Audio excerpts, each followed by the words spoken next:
What's going on, everyone? Welcome back to Powered by Primus, and in today's video we're going to be going behind the designs into episode 2. We're going to be sitting down with Wes and discussing all of the cards, well I guess most of the cards that he did get to put his input on when it came to the Ark Wave 1. Now again, this is going to be a multi-part series. We already did a part 1 where I discussed a lot of my cards. I'll put a link in the description to that video if you guys want to check that out, as well as we are going to have another video because there are still some cool cards that need to get spoiled before we can discuss them. Now again, I'm sitting down with Wes and we're going to chat about a lot of the behind the scenes stuff when it came to design, explaining a lot of the reasons behind the pip colors, or going with why we went with a lot of the things like that. So I really hope you guys are enjoying this series. Obviously, if you guys are, a like would be greatly appreciated. Make sure you guys are subscribed so you guys get access to all of our videos as soon as they become available. And if you guys aren't a part of the Ark group yet on Facebook, you guys can get access to everything in there, from all of the content creators, all the different posts, even you yourself posting some really cool things in there as well. I'll put a link down in the description box as well so you guys can get in on that Facebook page. Hope you guys enjoy, and I'll see you guys in the next one. Okay, so let's go ahead and start with Apex Armor. Why all the battle icons and what you got going on here? Why all the battle icons? Well, first off, when we were looking at the set, we needed more armors in the set, so that's the first place that I wanted to start. And I decided I wanted an armor that was badass for Autobots. Mainly because, you know, the meta from Wave 5 shifted greatly to Decepticons.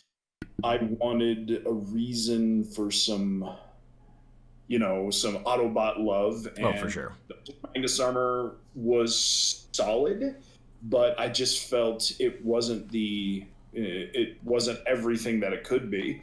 And just looking into the lore, something that hadn't been tapped yet was the Apex armor. Now, the Apex armor in the lore, depending on the lore and stories that you've read and things like that, the Apex armor was used by Sentinel Prime to defend Kaon during Megatron's assault of the city of Kaon. Okay. Now, the armor itself is said to have a little bit of regenerative properties and also the ability to provide an Autobot commander with blast deflection in heated battles. So the idea behind it was that you have this armor that not only kind of boosts your offense and defense, similar to, like, say, the way Magnus armor works. Right. It also has the ability to heal a little bit and deal a little bit of direct damage. And so kind of looking at different aspects of different parts of the game. I didn't want everything done on a single flip trigger.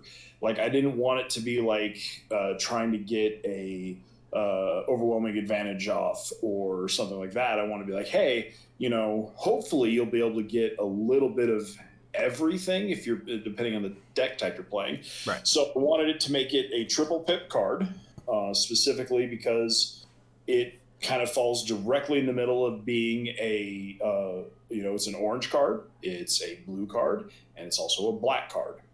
But because the armor is typically worn specifically by Autobot leaders and commanders, I wanted to make that the black pip of the card just fall specifically to that tribal of leader. Oh, for sure. Bots. So, I mean, we're talking, it has actually a wide range of leaders in the Autobot core that it can be applied to, everyone from Bumblebee to Optimus Prime. So, definitely, it's not, that black pip isn't useless, but it means you could play a mixed deck list with the Apex armor if you wanted to. You could go blue-black, you could go orange-black, or you could go, do a mixed list. So that's kind of the design aspect of what I was looking at least in the pip choices. And then I specifically did not want this to be put on Decepticons. Yeah, suck it, Decepticons. Well, yes, suck it, Decepticons. I get it. It's traditionally lore, again, an Autobot artifact. And then I wanted, like I said, I didn't want its abilities to be triggered off one flip specifically.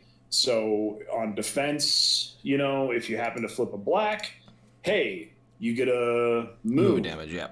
A damage counter. On defense, if you flip at least an orange and a blue, you get a repair one, and you get a do one. So if you get the trifecta, not only are you effectively doing 2 damage, you're moving a damage and dealing a damage to the attacker, you're also repairing a damage. So you're actually healing 2. You're effectively healing 2, and you're effectively dealing 2.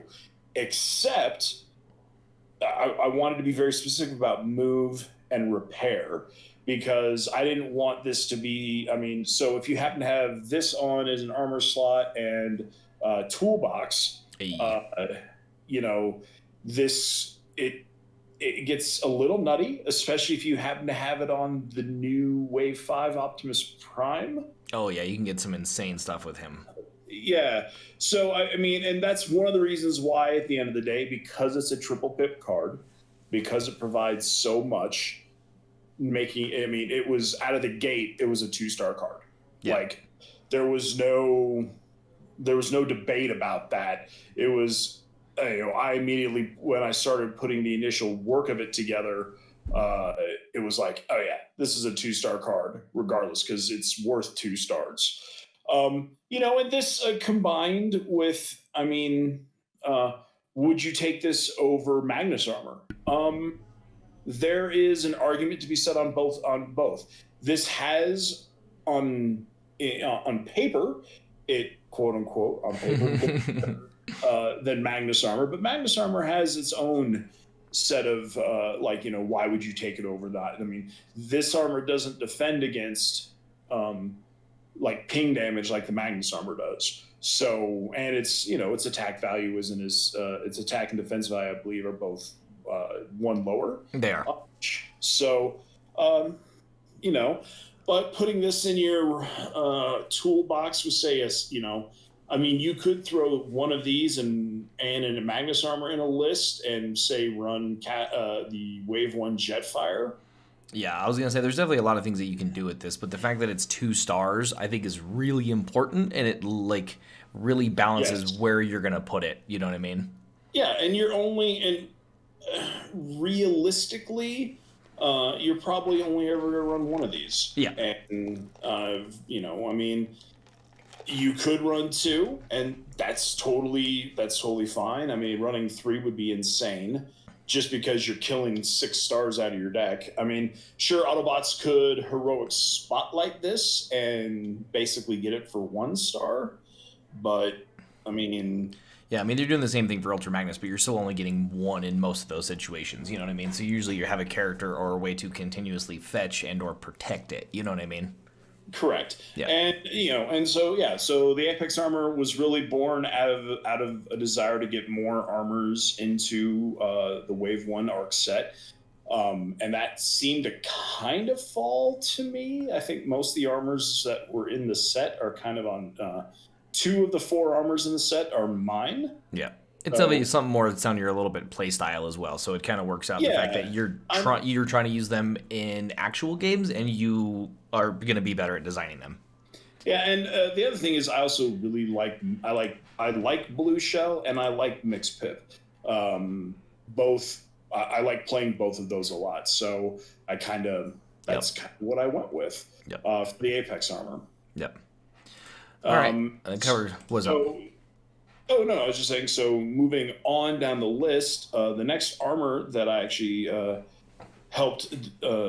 I developed was the Cloaking screen. Yup. And this 100% was derived out of my love of Classic Mirage and his ability to hide himself under a Cloaking screen. Mm-hmm. Hence, the art is 100% that. Yep. I liked the idea of, because Mirage in the game has the range package as well. I kind of like the idea of making it a green pip armor. So blue pip, obviously, for, normally. So this kind of breaks the armor rule a little bit. Normally, most armors are orange pipped, but not all, but most are orange pipped. I decided, no, I like blue shells, so I'm going to make this armor blue. Because Mirage carries the range package in most of his incarnations, especially in his wave 5. That one is wave 5, yeah. Yeah, wave 5, where he's ranged in both modes. Yep. The green pip for that, so it's green pip for range, so it's perfect for, that character alone picking it up. Of course, the idea that, wanted to, an armor that provided stealth, but of course only while untapped. So it's, but it can provide itself some really good use. I mean, your options prime Battlefield Legends could equip this, so he's not so potentially when he's untapped, he's not getting potentially shot down on the wheel turn, things along those lines. So I wanted to give an armor that could potentially help protect some key characters when you got to that wheel turn, hopefully. Now, granted, it's armor, so it also means it's paper thin and means it can be discarded at a moment's notice. Yeah, I mean, that's one thing I love about the green pip on it, though, is the fact that, like, most decks that are trying to really rock that heavy blue are or do have at least a range character in the list, so it's a lot easier to get to, and then it does give that whole stealth while untapped, which I think is ridiculously nice that it's not just at all times, so it's not like... It's not going to be too powerful. It's going to give you that one extra turn that you probably want with that character you're trying to use it on. Right, and if it was stealth at all times, and that was an initial design premise, is stealth, just stealth, but it got into the that's a little too much. Right, it's a little too powerful. Definitely doesn't. Didn't feel right at no star cost. I mean, if it gave stealth at all times, it would have to be a star card. Yeah, or lose a green pip, and because like a fetchable stealth would be ridiculously good. A fetchable stealth while only untapped, I think, is perfectly fair. Yes. Yeah. And then of course +1 defense. It's not breaking the bank. It's not breaking, the game. It's not overtly overpowered. It's just. It helps provide some protection to some characters you might want to protect before they actually commit to the fray. So really, again, thematically, I designed it kind of around Mirage. It's a card perfect for him, but it is not just for him. Because there was also talk during the design process about making it Mirage only. Yep, I remember that. And I think while on a thematic level, everyone was like, yeah, that would be really not playable. Yeah. I mean, you're really only playing it on probably the one from wave 4 or 5 because... Right. But also you kind of want him to be attacked because he gets advantages from the secret actions and the tough, so that if he has stealth, then it makes that really awkward. So yeah, he'd pretty much he wouldn't get play. No, it really wouldn't. So we stepped away from that design premise. So what a lot of people may not really know is that a lot of our approach with this wave, I think more than anything, was thematics. We wanted the characters to feel like the characters. We wanted the cards, the battle cards, and things like to feel like that's what they are. And so, like I said, this was born out of the idea of Mirage being able to stealth, being able to put up a cloaking field, but it's not limited to just him, which as we said, would have gone. Yeah, the other part that you're 100% right on with the theme is the fact that we wanted cards to also be playable. and to be played. I think that's a big part of it. A lot of people, when we read comment sections and talk to people, they're like, oh, well, I just think that this replaces cards in my other deck, it's so good. It's like, well, that's good. Have to make adjustments to your decks, then your opponents have to make adjustments to theirs. Like, that's the point of trading card games, is that continual change. If you're always playing the same, supercharged bolt 3 card, what's the point of making any other cards? Right. And that said, there's always going to be... So a lot of people use the term power creep. Yes. And in a trading card game, there's always going to be a little bit of power creep. It doesn't matter. I mean, well, case in point, look at Wave 5. Wave 5 presented a massive upgrade in power creep in some respects. Not every respect, but in some respects, in characters and a few other things. We weren't trying to remake the wheel. We were just trying to add a couple more spokes to the wheel. And in this case, we can't just keep remaking the same armor. We can't just keep remaking handheld blaster and improvised shield. And we can't just keep remaking armored plating and things like that. We have to do some kind of innovation, some kind of changes. And I think something like Cloaking Screen kind of, it's awesome. It's something that I would see, I would play in a deck, and I hope other people would as well. Yeah, for sure. I couldn't agree more with you. And of course, now we come to the most controversial card I think I helped have a hand in. Now, I'm not the sole credit creator of the Cosmic Rust Cannon. This was an idea brought to the project through a couple of the members of Team Primus. Specifically, I want to give a shout out to Jason. Thanks. Had the initial kind of idea behind it, and that's the Cosmic Rust Cannon. Now, this is a controversial thing for me. I'm ready. In the comic book, as well as the IDW comic book, I should say, as well as the Generation 1 continuity, there is no Cosmic Rust Cannon. In fact, Cosmic Rust is just a plague that's kind of that is something that beings like Cybertronians abhor, because it's bad for them. Right. And in the unfortunate the Moon, here we go, Bayverse film, if anyone has ever had any long conversations with me, they know that I absolutely abhor the Michael Bay movies. Yeah. The first one is the first Michael Bay film. It's not the worst. It's not the best, but I can kind of let it go. And then from that point on, the series just continues to devolve into terrible after terrible film, being redeemed by Bumblebee, because that's not while produced by Michael Bay's production company, is not a Michael Bay joint. Yeah, right. But in Dark of the Moon, Sentinel Prime wielded the Cosmic Rust Cannon, which he used to unceremoniously murder Ironhide with. Obliterated him.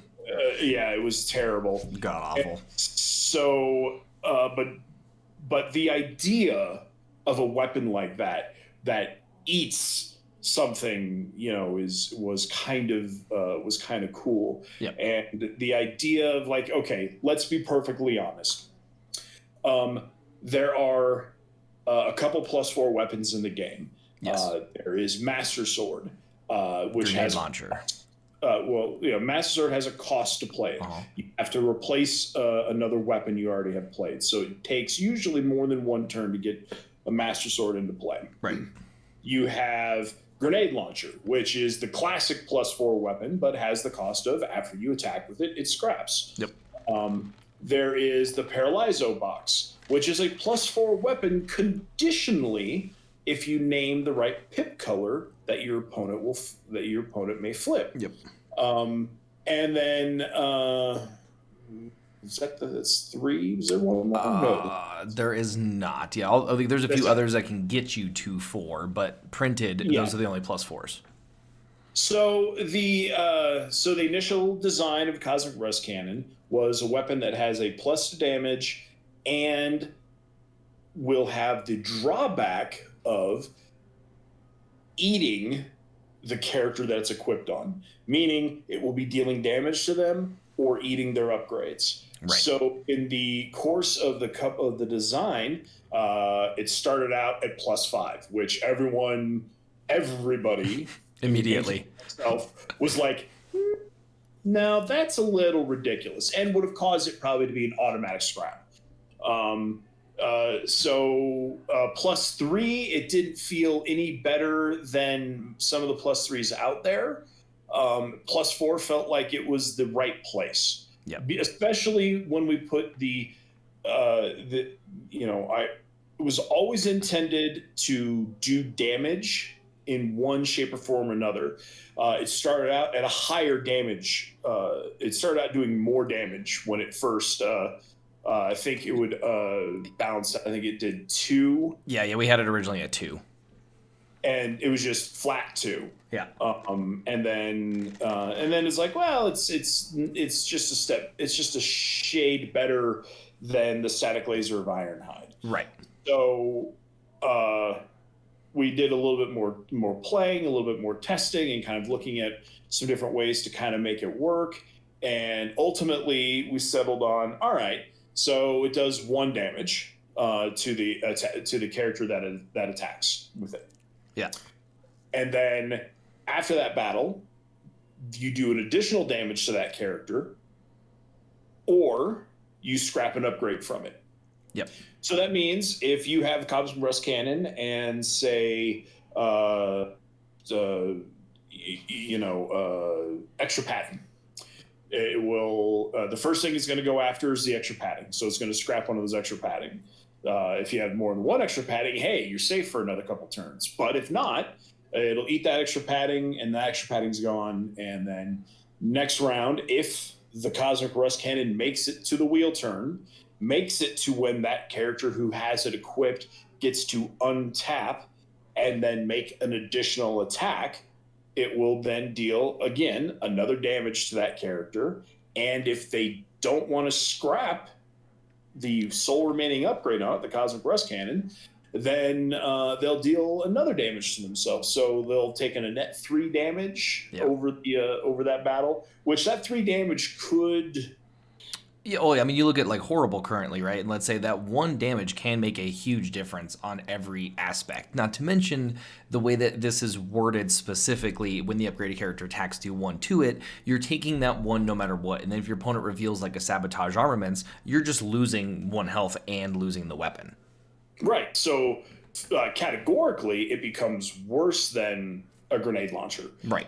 At that point. Whereas a grenade launcher, if you put the grenade launcher on the character and attack with it, that character is just losing the grenade launcher and the +4. They're not losing any additional health. Right. This is, in a circumstance of Sabotage Armaments, it's losing that +4, and it's taking a damage. Yeah. Sorry, go ahead. Yeah, you go ahead. So there's a lot of, there's been a lot of talk. Oh, well, hey, cool. Now I have 6 grenade launchers in my deck. Okay.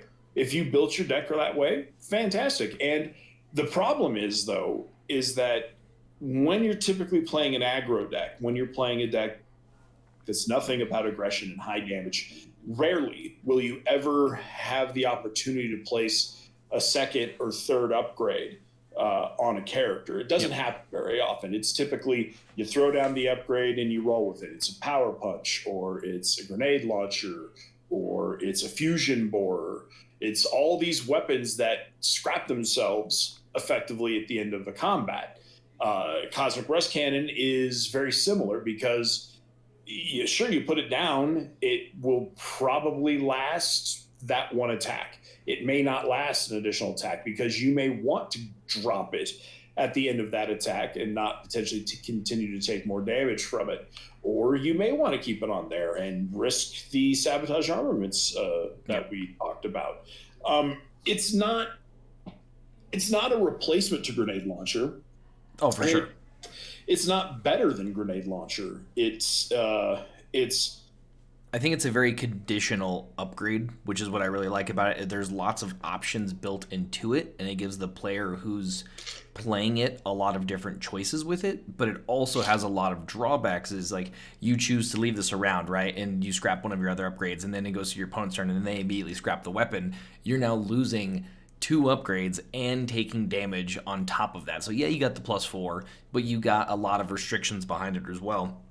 So I really love the fact that you have different options, and I've really only seen this thing become better than a grenade launcher in one specific list. And when people eventually find the list, I'm still okay with it because this character hasn't gotten really any competitive play, and it just makes things better, and I'm again still completely fine with that.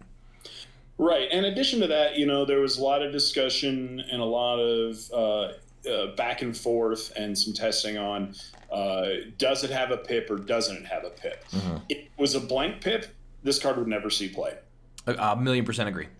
I don't think anyone would ever put it into a list. It'd be great in a limited sealed format, I think, at that point. But if without a pip color, it wouldn't have seen play. So we talked, well, what kind of pip colors do we make it? Well, based on the fact of what it does, Pierce, the black pip, felt the most, again, thematic for what it is. And side note, the picture that I grabbed was from the IDW comic book when Sentinel Prime was in the Apex armor.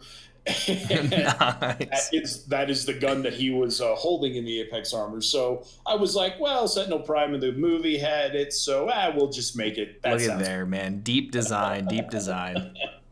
Yeah, no, good. No, I said ultimately, I think the people who have been detractors of the card, haven't given it they've given the theory craft a lot of testing, but they haven't given the weapon itself a lot of testing. Yeah. I found in all my testing that, hey, I got a +4 on that attack. Yeah. That 2 damage I just took actually just cost me the game. Yeah, again, I think it's got a lot of situations built into it, which is what I love. I know that there are lots of teams and decks that will immediately gravitate to playing these, and then it will always come down to those situations where you're like, well, is the 1 going to matter? Is the 2 going to matter? Is me scrapping an upgrade going to matter? And it makes the card not as easy as grenade launcher to play. Like if you have a grenade launcher in your hand, there's very few turns where I'm like, I'll play this later. I'm usually slamming it and just swinging. This card I actually have to ponder, and that makes it for me a lot easier to design and justify a lot of the stuff behind the card because there are things that go behind the scenes. Yeah, this is a pure example of risk versus reward. Yep. Do you risk the extra damage that your character is going to take and potential loss of additional upgrades or more damage, or even, and the biggest problem with the Cosmic Rust Cannon is if it's the only upgrade you have on that character when they attack, it's going to eat itself at the end of the turn. Yeah. So, for a lot of people saying, it should scrap itself. Well, it primarily, most of the time, will probably be doing that. Yeah. Yeah, there's very few situations where you're going to be leaving it around unless you have a specific purpose for it, because you're just asking to constantly keep pinging yourself. And +4 damage is relevant, don't get me wrong, but +4 damage isn't nearly as relevant as like +3 damage that other weapons can provide. So if you're playing it for that extra 1, you better have a reason behind it. You know what I mean? Right. Yeah. You better be building around something that can hopefully utilize it. Yeah. 1,000,000%. So that pretty much covers those 3 battle cards. I did have a hand in designing a couple other ones, but those have kind of already been not quite talked about, but been discussed in other places. And if anyone wants to discuss any other cards that I've designed, by all means. Yeah, I know that I want to do. Yeah, I know that I definitely want to do obviously more of these because people are really enjoying them. So, and I know there's a few of them that we've touched on that I don't think have been fully spoiled yet. Correct. Right, so I know we'll be chatting about those ones after the fact as well, so exciting stuff. But we're going to move over to stratagems, and the first one that we're going to start with is just going to be a nice little intro into it, and it's going to be the Made of Sterner Stuff. Yeah, so listen, Optimus Legend is my favorite character in the game. Right. I have built a plethora of decks and tweaked things around that character. And I found that as the waves continued to go on, his play saw it play less and less. Still a very powerful character because of his abilities, except he was getting kind of left behind in the way cards were designed, and, and the stats were the big ones. Now, when I say stats, let me preface this: his attack and defense values are fine. Nah, we gotta jack him up, go like 9, 10. No. His attack and defense values are fine. Yeah, it's his health that was a problem. Yep. And you could kind of solve that problem with energy pack, or increased durability, things like that. Except those cards take up valuable real estate for Optimus Prime Battlefield Legend, which you would like to put into, say, I don't know, a matrix of leadership on him. Ooh, spicy. Go figure. And so I thought about it, and honestly, the only thing that he needed was health. Yep. And Made of Sterner Stuff, that's a classic line from the '86 movie. Theme. It gives him some extra health. So the +3 health bonus. Now, it started out as a higher bump, and after discussion and talks and looking at other characters, it was determined that it was a little too much. Yeah, and especially since I don't want to. We didn't want to immediately put Battlefield Legend back into what everyone's playing again. This puts him on the same level of being playable again, so you can go out and play with him. It's just not like an auto, I'm going to him because of this, Right, exactly. And the thing is all he really needed was a health boost. And so this puts him at +3 health, which puts him to 17 health, which makes him statistically right in line with Major Shockwave for star cost and general stats. And I know Major Shockwave, I think, is one less on attack. Yeah, for sure. But they have a lot of their different stuff, and you have Lord Megatron, who came in with 16 health at 12 stars. So for a lot of the competition for star count and health count, this puts him in that same group. Exactly, it puts him in the same star count region that you'd find. You'd hope to find someone like Optimus Prime in. Yep. And so this really was a card I threw together. Because I threw together and wanted to see Optimus Prime Battlefield Legends see a little bit more play, and I think this will help with that. It will change the dynamic of the team you put together with him, only because you're now that one extra star. He's going up to 14 versus 13. So the typical combinations you'd see with them will probably change a little bit. Hey, Shockwave has struggled with it for a while, so I think it's only fair. Well, the thing is in addition to this card, there's a 4-star Autobot that might Optimus Prime out a little bit, a little rhyming son of a bitch, but he has been spoiled a wheelie, so it does help instead of that when you get down to that instead of maybe Flame War, you might run wheelie with him. Or you run Flame War and Wheelie and gives you a little bit of room for something else. But anyway, it was designed to just give Battlefield Legend just that little bit of nudge that I think he needed to keep him relevant in the current state that Wave 5 left the game in. Yeah, for sure. I mean, and I've played Major Shockwave 1.5 million times, so I totally understand and I'm good with it. The difference I felt with Battlefield before this health bump was he was your core character, and with all the direct damage and pierce, once he was down, you like instantly lost the game. Whereas Major Shockwave had that few extra points to make it to the longer portions. So I think this is going to be a ridiculously good card for a lot of those teams. So, yeah, I agree. Killer. And the next one is, this one is near and dear to me because Ironhide was my first Transformer. When I was a wee lad of 8, I was given Were Transformers around in the 50s? I don't remember if that was a... Shut up. All right, continue. When I was a wee lad of 8, I was given given some toys for a birthday, and those toys included Ironhide, as well as a couple other random of the smaller bots. But Ironhide was the first Transformer that I ever owned, and he was a van, and I didn't care. Yeah. Because I had this van that turned into this weird robot with no head and sat on this weird sled thing. But yeah, really bizarre. Hey man, early toys, I get it. But then compared to what he was like in the cartoon, I loved Ironhide in the cartoon. And this card, of course, the name references one of his kind of key catchphrases.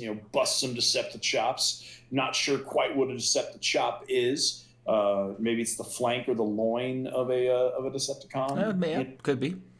But ultimately, this revolves around the Wave 1 starter version of Ironhide.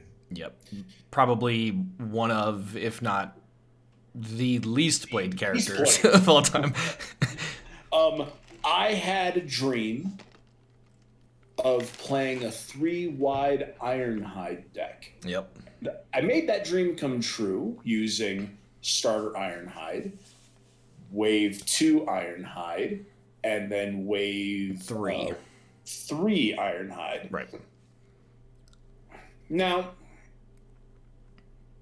I love that deck, but boy howdy, did it have some problems. And then the main problem was you have a vanilla character in the veteran Wave 1 starter Ironhide, and you just get barely any play out of him. So the idea was, first off, let's make him a little tougher. Let's give him a little bit more health. Let's him last a little bit longer. So +4 health bonus puts him from 7 to 11 health. And then that makes him for 7 stars, right? Correct. He'll go from 6 to 7 stars. Well, effectively 7 stars. With stratagem. So a 7-star character with 11 health. That's great. Pretty much that's gravy. Yep. That's fine. The next though, we kind of presented we presented the concept in both in our Inferno stratagem as well as our Red Alert stratagem of giving the vanilla side something. Now, in both of those instances, the Inferno stratagem is when he is in his bot mode, he gains the text that we gave him. Right. And Red Alert, who was also a dual side vanilla character, when you flip to his different modes, he gets the same ability in both, but he gets the same ability, and it's a when flip do X. Right. Instead with Ironhide, just flat out, when he battles a Decepticon, he gets Bolt 2, Tough 2 until the end of the battle. Yeah, screw you, Decepticons. Yeah, again, but that's who Ironhide is. Absolutely, he's gonna go after the Decepticons. When he's fighting another Autobot, he's gonna light touches. Right. Light touches. But I also wanted the idea. So bold too, because again, he's a veteran fighter. He jumps in, he takes risks. He's a brawler. And also the tough two. Let's be fair. His name's Ironhide. Thus far, every version of Ironhide that has come out has never really felt like Ironhide. The Captain Ironhide did have his I can't take direct damage, which was like, okay, that's a little Ironhidey. But I always felt that Crosshairs and Captain Ironhide should have swapped their abilities. 1,000,000,000%, 100% agree. Crosshairs should have, Ironhide should have had the ability to have 2 armors, and Crosshairs shouldn't. But I digress. That's not the case. And in lieu of making a new Ironhide, which was something I was thinking about, I decided, well, let's see if we can do a stratagem that beefs up an older Ironhide and makes him a little more viable. So now I can do my 3-wide Ironhide deck. Yeah, well, the cool part is that this really fits in between the 2 Ironhides as well, because like you have the one from Wave 2, which was definitely far more aggressive, had the built-in bold, and then you had the one from Wave 3, which was like, hey, you can swap your blue weapons around. This guy fits really nice in an orange and or blue list. Blue deck, yes. Again, yeah, exactly. It allows me to play a mixed deck Ironhide, 3-wide Ironhide, or Iron-wide, as I like to call it. Yeah. And it doesn't, the stars, and it all works out because it's 9 stars, 7 stars, and now 7 stars, thus leaving you with 1 star left over for, I don't know, a heroic spotlight to get tossed in. And an Apex armor. No, I'm just kidding. Yeah, exactly. And an Apex armor, which none of them are leaders. Yeah, it's okay. That's okay. That's okay. Yep. But honestly, I just wanted to, I think some of the design philosophy that we thought about stratagems, besides we made stratagems for some of the new characters that we were presenting, we of course wanted to make stratagems for some of the older characters, and make those older characters playable. This now puts that Wave 1 starter Ironhide, as a 7-star option, effectively. Yeah, for me, he instantly becomes a 7-star. I don't think you run him without this card, which is really awesome. And I think it becomes another like high risk, high reward. If you're not going up against Decepticons, then he's just a 7-star, 11 health, which is not really that good. There are things you can do to make him better for sure. However, he does have 3 defense in his own mode. Now, if you go up against Decepticons, the 7-star character becomes significantly better. Yes. So I love it. Thematically, I just wanted to make an Ironhide card that made Ironhide feel like Ironhide a little bit. Yep. So those are the two stratagems I helped design. Of course, the third one I helped design was revealed was the Jazz stratagem. Right, which I think it definitely requires a chunk of time to discuss for a lot of reasons. Yes, and we can tackle that at a later date. Yes. You want to chat about your Ratbat or your Jazz first? Since we're doing everything alphabetically, we'll start with Jazz. All right. We're going to start with alt mode. So one of the things, again, one of my most wanted things in a new set that from Wizards of the Coast that never made it was I wanted a new Jazz. I wanted a Jazz that was really playable, whereas the original Jazz was not so much after Wave 2, when Pierce became a much more prevalent thing starting in Wave 3. Right. And that made that character all but useless. So I wanted a Jazz that felt like the character, and more of the character from the IDW series than, say, Generation 1. Although I still think a little bit of his personality was basically the same in either 2 continuities. So I felt this was still pretty right on. So of course, we got to address the 800-pound gorilla in the room. His tag, His name. the Yeah, out of sight dynamite lieutenant. absolutely. That's Jazz to a T. Mm-hmm. Jazz, because he's the leader. He carries the leader tag because in most continuities, Jazz was either second or basically tertiary third in command, depending on Prowl. They always said in the toy line, they always said Prowl was the second in command, but in the cartoon and in the comic book, that was really never the case. Yeah. Jazz was typically almost always the go-to de facto leader of the Autobots when Prime wasn't around. So that's why he's got the leader tag to begin with. I believe that stays true from his Wave 1 version. So definitely had to stay true to this. Beyond that, his stat line is pretty solid. For a 9-star character, that kind of rolls with a lot of the other 9-star characters. 4 attack, 13 health, 2 defense in his car mode, in his alt mode. So great. But now let's get to the big thing. Stealth. Hey.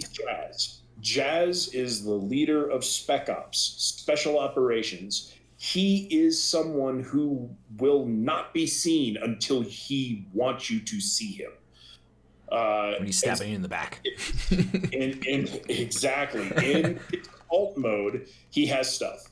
And that is to protect him, but also to kind of thematically fit with that Spec Ops theme. Right. And then when you flip to this mode, your opponent scraps a card at random from their hand. And they may return a card that shares a card type with the scrapped card from your scrap pile to your hand.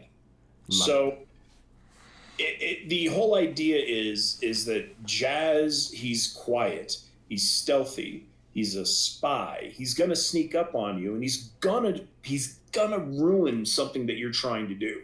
You have your hand, and you're like, all right, my next turn, I'm gonna do this, and then Jazz player flips to this mode, forcing you to toss a card at random. So that means the best laid plan you had just got screwed up. And because of that, Jazz gets to return either an action or an upgrade. That does include, if you scrap an action, Jazz can bring a secret action back to his hand, because actions and secret actions are actions. Or he can bring an upgrade back to his hand, which means, hey, maybe he just brought that grenade launcher back that got used by your Bumblebee last turn. Yep. And now Jazz is going to use it because that sucks for you.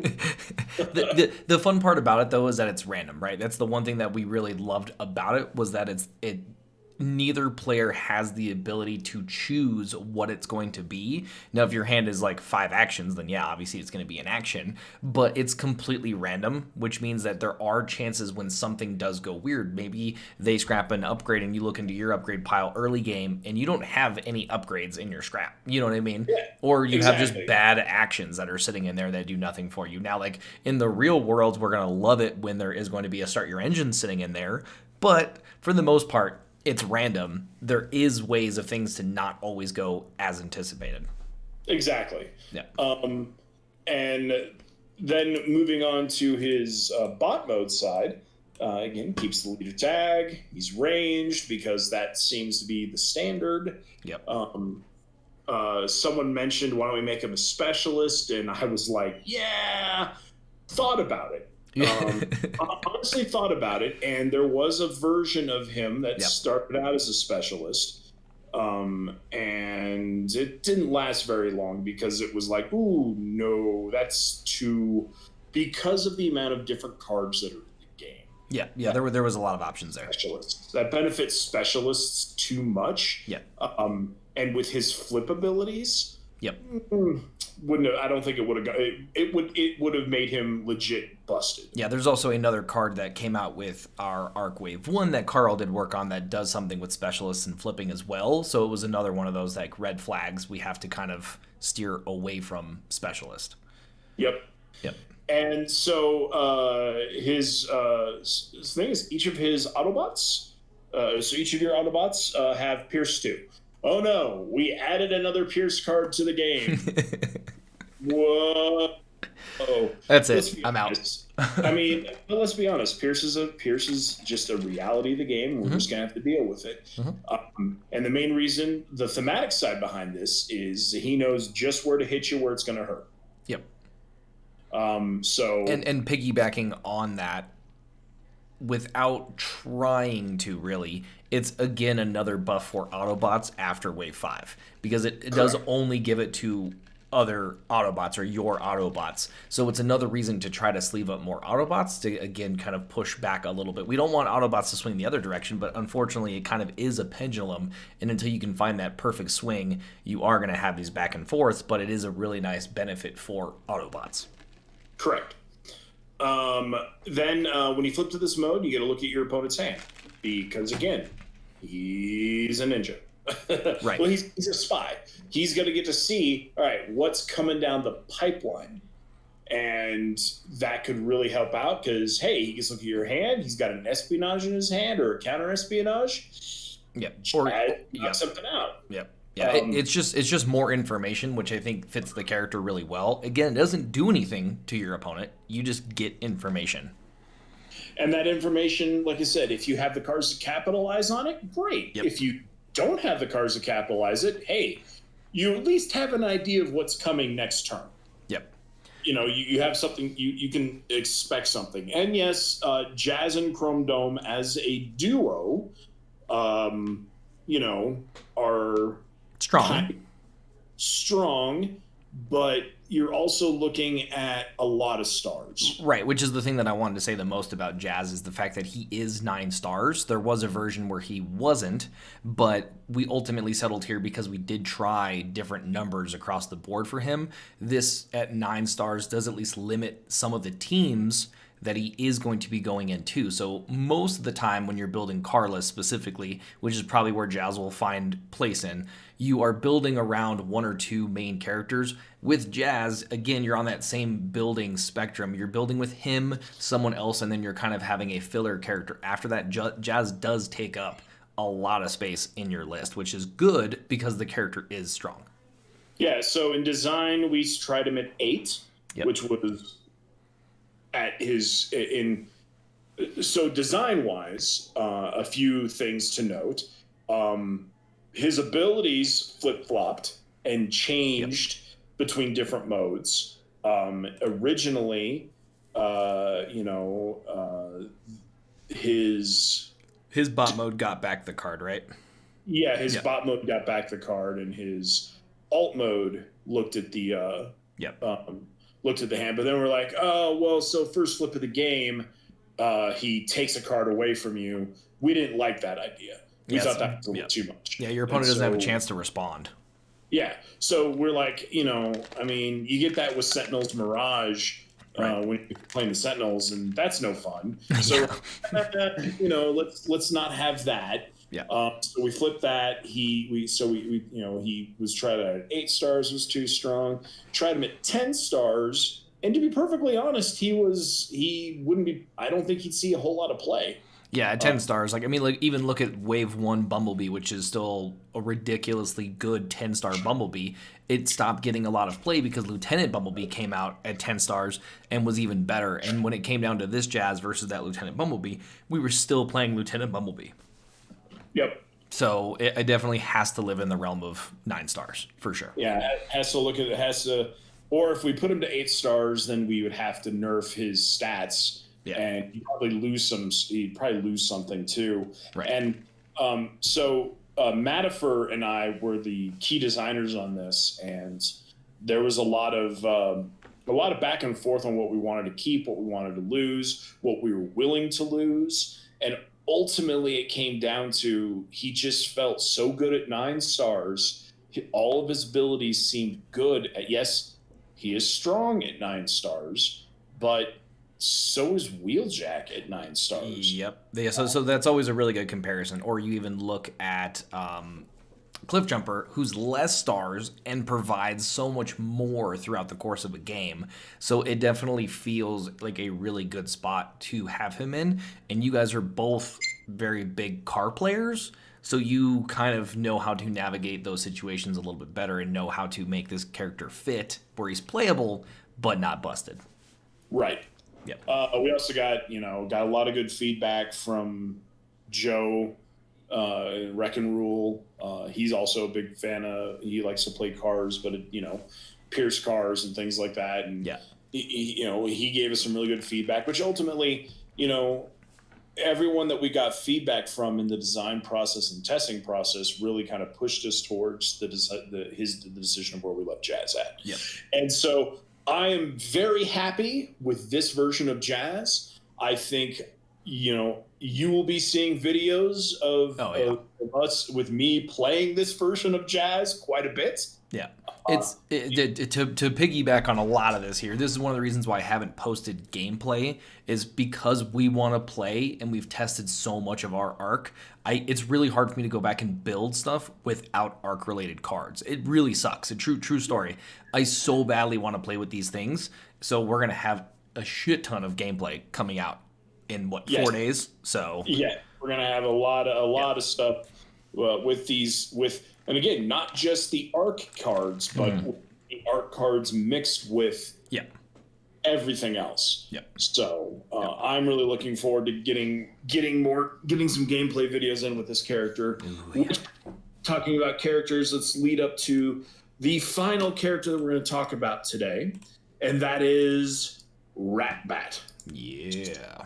So, in the Ark set, Team Primus, not only Jamie, myself, and a few other members of Team Primus, one of the things that we embraced was some new mini cassettes this wave. So, of course, new Rumble, which has already been talked about. Yep. Rewind, a new blaster tape, a mini cassette, which we've already talked about. Right? You talked about Rewind. Yep, I did talk about both the mini cassettes in the last one. Yeah. And so last but not least, in this set, and this is not the end of our thoughts on mini cassettes, but not at all. Right now, Ratbat. Now, Ratbat, calculating scout. That's the thing, is that Ratbat at one point was a senator on Cybertron, and through some shenanigans, got unfortunately forced into the body of a smaller bot, thus and becoming enslaved to Soundwave as one of Soundwave's one of his mini cassette bot. And he carries the stat line of every mini cassette. Zero attack because he's a tape. Yep. 091 stealth. 091 and stealth. Yep. Because all the other tapes have that. Now, what I really, and this kind of was the impetus from some of the members of Team Primus, not just making Ratbat a good potential partner for, say, Soundwave, but making Ratbat a really good partner for Shockwave. Yep. And so, like a lot of the other bots, a lot of those smaller bots, we wanted to give him an ability that kind of represented something like that. And basically, he's got a built-in. This is Fog of War. Yes. Built-in Fog of War. So basically, you're going to scrap a white card from your hand, tap him, scrap a white card, and each player chooses 2 cards and scraps the rest. Yep. And then if you have fewer cards than that, you draw. So he's a really good partner for Wave 1 Shockwave, because maybe getting some of that ping damage off of those redraws. And he's a really good partner for Major Shockwave, because, Major Shockwave likes to control. He likes to draw and likes to eliminate cards from your opponent's hand. Yep. So it's the idea that, again, it's a risk versus reward mechanic. You're risking losing cards from your hand, but you're going to hopefully gain some good stuff in the process of it. Or if you're at a point where you're like, oh man, I've got like 1 card in my hand, I'm gonna. If it's white, hopefully I can toss it to get some more cards back up, get some good card draw back. But he's it's a calculation. It's a calculated risk. Yep. That The thing that I also love about this character, and he is the only mini cassette that has the ability to instantly do something in a game. All the other mini cassettes, you have to transform back into alt mode. Ratbat is the only one who could do it turn 1. I don't know why you would, but you could do it turn 1. I mean, you're losing 3 cards and your opponent's losing 2, but even turn 1, you have access to it, and still keeping with the stealth, super nice, or with the wheel turn, again, a refresh. Like, you don't have to flip ever out of this mode. You don't have to. Yeah. But that said, if you do into his bot mode, again, like all the mini cassettes, he maintains the 391 stat block. Yep. He is a specialist in his mode. That is big. Yep. I believe. Are any of the other cassettes specialists? Rewind is a new specialist. I believe Eject is a specialist, and I think that's it. Okay. Pretty sure. So, so this gives Soundwave, the Decepticons, a specialist tape, which is always nice. And his big thing is, so once per turn, if an opponent would draw a card, except for the first card they draw at the start of their turn, you draw the card instead. So it's hijack. Yes. And that's something that, Ratbat is, because he's a calculating scout, he knows, he finds the enemy's plans, and he's going to disrupt them, and he's going to give the Decepticons a leg up on what they're doing by, not just the Decepticons, obviously, but that's the kind of the idea behind that. Again, thematic for who and what Ratbat was. Ratbat became the leader of the Decepticons in the Generation 1 comic very briefly, which is totally weird to think about. Wow, yeah. That all the Decepticons who are like, we're going to follow Megatron or Shockwave. Okay, I guess we're following Ratbat now. Nice. But he calculates. He's all about running the numbers and being like, you're not going to get that card. I'm going to get that card. I'm going to get the plans that's going to ruin your day. So we thought he was a really good addition to the mini cassettes for the Decepticons. Yep. And obviously can be played by a blaster character too, if they want, or just a regular anybody. Oh, okay. Sorry. You can play him as a 5-star character and yes. Whatever you want to do. But if he's played under the Soundwave or the blaster cassette style decks, I think he's really good to build a different style of deck, maybe. Yeah. With those characters. Well, and the really cool part that I love about him is it's a hijack at all times. One of the biggest issues with hijack was the fact that it was a secret action that your opponent knew was sitting there, and so they always would play around it. Well, with a lot of control decks or a lot of decks that make you scrap, you always want to have that hijack there on the previous turn when your opponent's trying to reload their hand, but you had to waste an action to let it sit there, and then your opponent knew it was coming. Ratbat is always there. You leave him in this mode, your opponent eventually has to play into it, or they just keep sitting on the cards in their hand that aren't doing anything, which again, we're still in a really good spot. So I think Ratbat is a really good bot at 5 stars, for sure. Yeah, really good bot at 5 stars, really good for, those control decks that, like you said, that you're, I'm looking to kind of decide what you're going to do. Yep. And I think Ratbat really falls really good into those, into that. Yep. And it's something that I know I've talked about it a lot. It's something that we wanted to push a little more with this wave, at least for some of the cards that we got to design, was that we love blue decks. And of course, blue has been in a very rough spot as of recently. And so a lot of these cards that we've put into the Ark Wave are going to really help those decks, or at least help people play them more often. And again, anytime that you do that, you're going to be adjusting your meta. If people are playing more blue decks just because they want to, they're going to start doing better, and the opponents now got to start messing around with their plan. So we're hoping that a lot of these decks start coming back into light a little more. I agree. That's and hopefully I mean, this is just the start. I mean, the plan, we do have thoughts, and we've had some brief discussions about a wave 2, and about cards that we want to make. And one of the things we really want to do is we really want to bring more balance to pips back to the game, because right now it's swung heavily in orange black's favor. And we don't want to swing it heavily into blue. We want to swing it where, again, we can have healthy metas throughout all deck designs, through mixed deck, through orange deck, orange black, orange and blue black.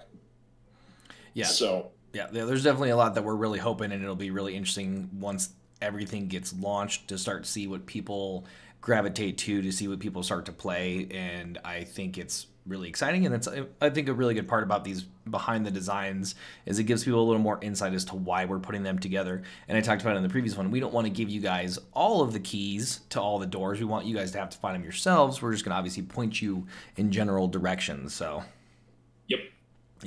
I am very excited to see what comes in the future. Well, fantastic.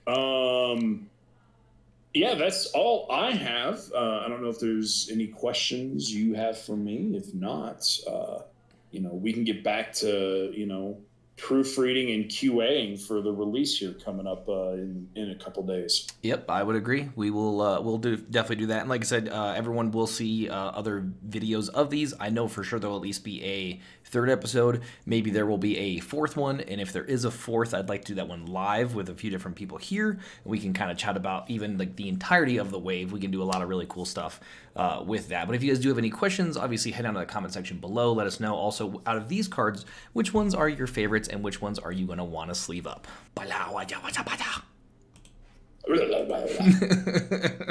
Yeah, please don't put that in the podcast. Oh, 100%. That's going to be at the end for sure.